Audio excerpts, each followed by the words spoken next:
Normally আমরা যখন FL স্টুডিওতে কাজ করি, বিগিনার অবস্থায় এফএল স্টুডিওতে দেখা যাচ্ছে যে বিগিনার যে প্লাগইনগুলো আছে এগুলো দিয়ে আমাদের কাজ করতে হয় বা এগুলোর একটু পরিচিতির ব্যাপার থাকে যে আসলে কোন প্লাগইনটা দিয়ে কী করতে হয় নরমালি।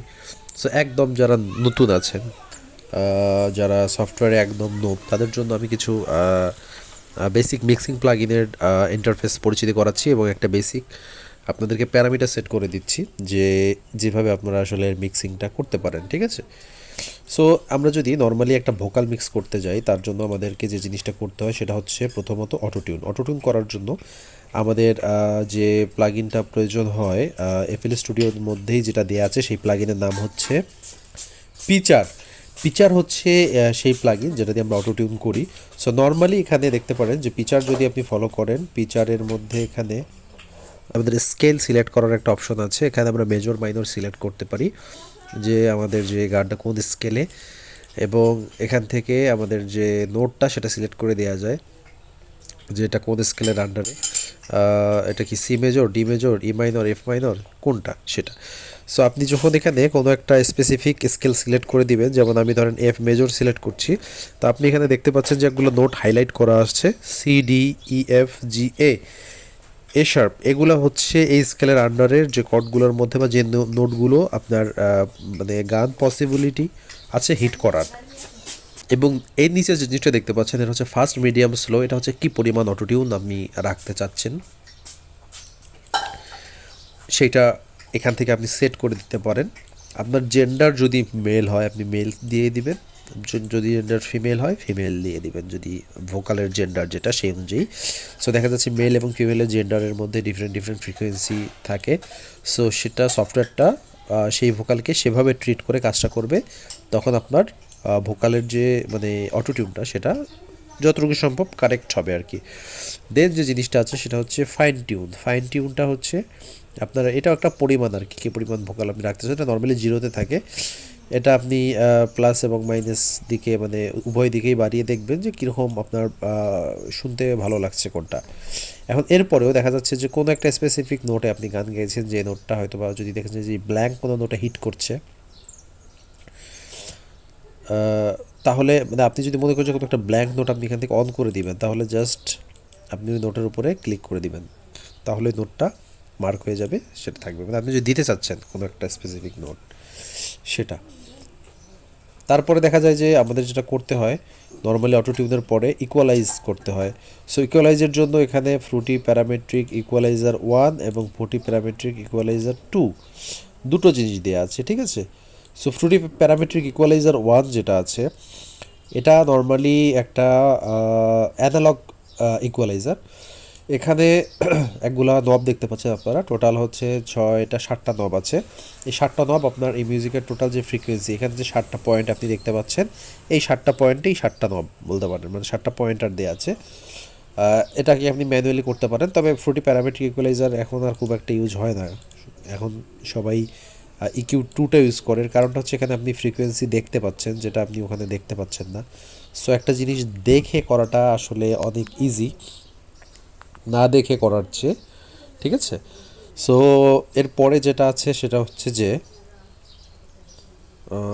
এখান থেকে আমরা 7টা পয়েন্টার পাবো, সেগুলোকে বাড়িয়ে কমিয়ে আমাদের ভোকালের যে ফ্রিকোয়েন্সি সেটাকে আমরা এখান থেকে সেট করে দিতে পারবো, ঠিক আছে?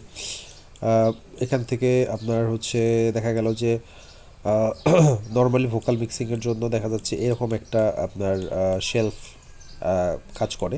এটা ডিফারেন্ট ভোকালের ক্ষেত্রে ডিফারেন্ট হতে পারে। হ্যাঁ, এরপরে দেখা যাচ্ছে কম্প্রেসর। তো ইকুয়ালাইজার সম্পর্কে আরেকটা কথা বলতে চাই, যেটা হচ্ছে যে মানে এফএল স্টুডিওর সাথে ইকুয়ালাইজারটাকে একটু মডিফাই করা ইকিউ টুটাকে স্পেসিফিকভাবে। কারণটা হচ্ছে কি, ইকিউ টু এর এই যে 7টা পয়েন্ট, এখানে আরও যদি এক্সট্রা পয়েন্ট লাগে তাহলে সমস্যা। আমাদের নর্মালি হাতে যদি যতগুলো পয়েন্ট থাকবে তত সুবিধা কাজ করতে হয়, এখানে পয়েন্ট আর বেশি থাকলে বেশি হলে এক্সট্রা সুবিধা আছে। সো এরপরে যেটা আছে সেটা হচ্ছে যে একটা কম্প্রেসর ইউজ করতে হয়। তো এখানে আমাদের ফ্রুটি কম্প্রেসর আছে। এই কম্প্রেসরের যে ইন্টারফেসটা এটাও খুব বেসিক, দেখতে খুব একটা ভালো লাগে না। বাট এখান থেকে মেইন যে নব সেটা হচ্ছে থ্র্যাশোল্ড বাড়িয়ে কমিয়ে মূলত আমরা কম্প্রেস করি, আর কম্প্রেস করার পরে ভলিউম কমে গেলে গেইন নব দিয়ে একটু বাড়াতে হয়, ঠিক আছে? নর্মালি এটাই হচ্ছে কাজ। আর হচ্ছে আপনার অ্যাটাক রিলিজ নব আছে, এটা এক এক জিনিসের ক্ষেত্রে এক এক রকমভাবে ট্রিট করতে হয়।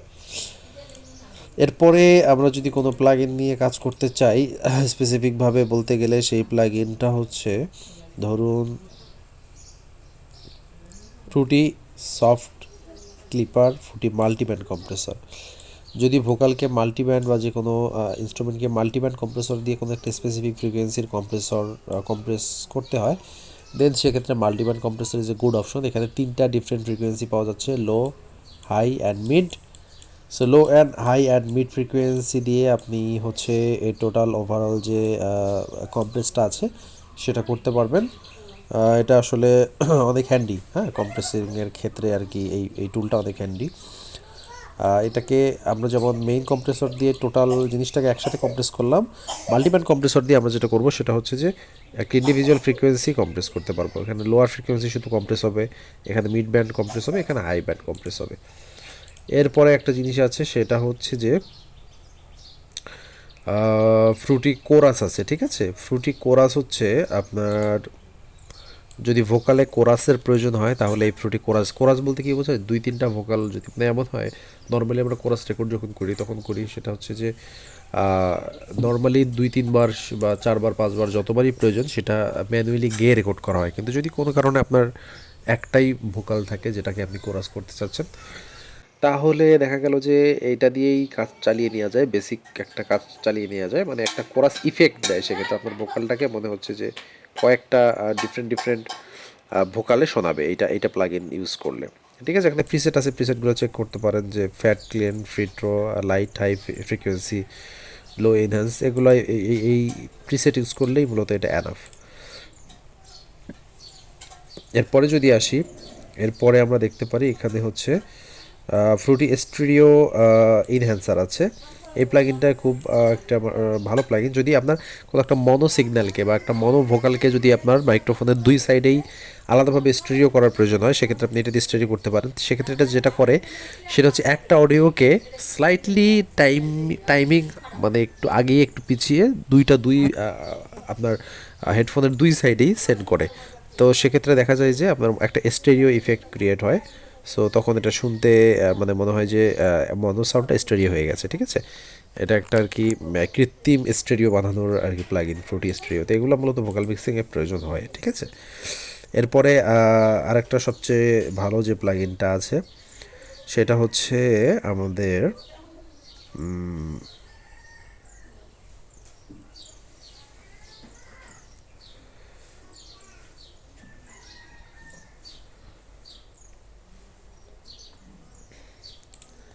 সাউন্ড গুডাইজার। এই সাউন্ড গুডাইজারটা মূলত আগে ছিল, এটা মূলত একটা স্যাচুরেশন প্লাগইন। তো স্যাচুরেশন প্লাগইনের বিকল্প হিসেবে আপনি সাউন্ড গুডাইজার ইউজ করতে পারেন। দেখা গেল যে আপনার ভোকালে স্যাচুরেশনের প্রয়োজন হলে এখানে চারটা মোড দেওয়া আছে, চারটা মোড অনুযায়ী আপনি স্যাচুরেশন করতে পারেন। নর্মালি ভোকাল চেইন কিন্তু আমরা এভাবেই সাজাই। তো সেক্ষেত্রে দেখা গেল যে আপনার অল্টারনেটিভ যে অপশনগুলো আছে আপনার হাতে নাই, সেক্ষেত্রে কিন্তু আপনি এই প্লাগইনগুলো এর বিকল্প হিসেবে ইউজ করতে পারেন, ঠিক আছে। তো নর্মালি স্যাচুরেশনের জন্য আমরা যে বিপিপি স্যাচুরেটর বলেন বা ফিল্টার সাটার্ন বলেন বা আপনার ম্যাগমা বিবি টিউব আছে ওয়েভস বান্ডেলের বলেন, তার বিকল্প হিসেবে আপনি এটা ইউজ করতে পারেন, ঠিক আছে, স্যাচুরেশনের জন্য। এরপরে যে জিনিসটার প্রয়োজন সেটা হচ্ছে যে আমাদের এখানে আছে একটা প্লাগ ইন, সরি এটা না,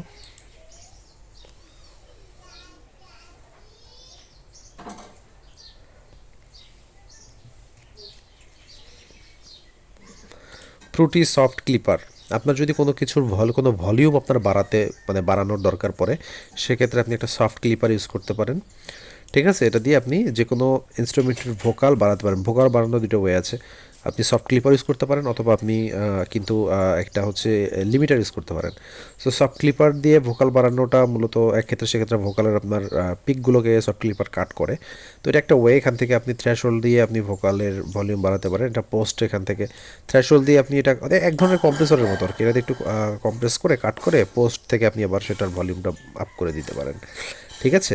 আর সব থেকে best, one of the best যে প্লাগইনটা যেটা আমি এখনও ইউজ করি সেটা হচ্ছে ফ্রুটি লিমিটার। এই লিমিটার কিন্তু একাধারে কম্প্রেসর এবং লিমিটার দুইটা। এখান থেকে আপনি চাইলে কম্প্রেসও করতে পারবেন, থ্রেশহোল্ড নব দেওয়া আছে, নিচ দেওয়া আছে, এখানে আপনি দেখে দেখে কম্প্রেস করতে পারবেন কীভাবে কাজ করতেছে। আবার আপনার যদি লিমিটিংয়ের প্রয়োজন হয় সেক্ষেত্রে লিমিটার যে গেইন নব দেওয়া আছে, সিলিং একটা সেট করে দিলেন, সিলিং তো ইউজুয়ালি 0 ডেসিবেলে থাকে, আর একটু নিচে দিয়ে আপনি এখান থেকে গেইন আপ করলে আপনার ভোকালের গেইন আলটিমেটলি বেড়ে যাবে।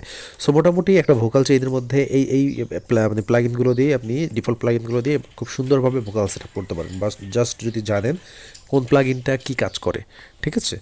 সো আশা করি একদম যারা বিগিনার আছে তাদের জন্য এটা সুবিধা হবে। সো এটা একটা জাস্ট একটা মানে কিউএনএ টাইপের ইয়ে ছিল, যে জানার জন্য যে আসলে কোন প্লাগইনটা কি কিসের অল্টারনেটিভ কীভাবে কাজ করে। সো আশা করি আপনাদের থেকে অনেকটা ধারণা পেয়ে যাবেন। So thanks for watching. আবার নতুন কোনো ভিডিওতে দেখা হচ্ছে, সেই পর্যন্ত সবাই ভালো থাকবেন।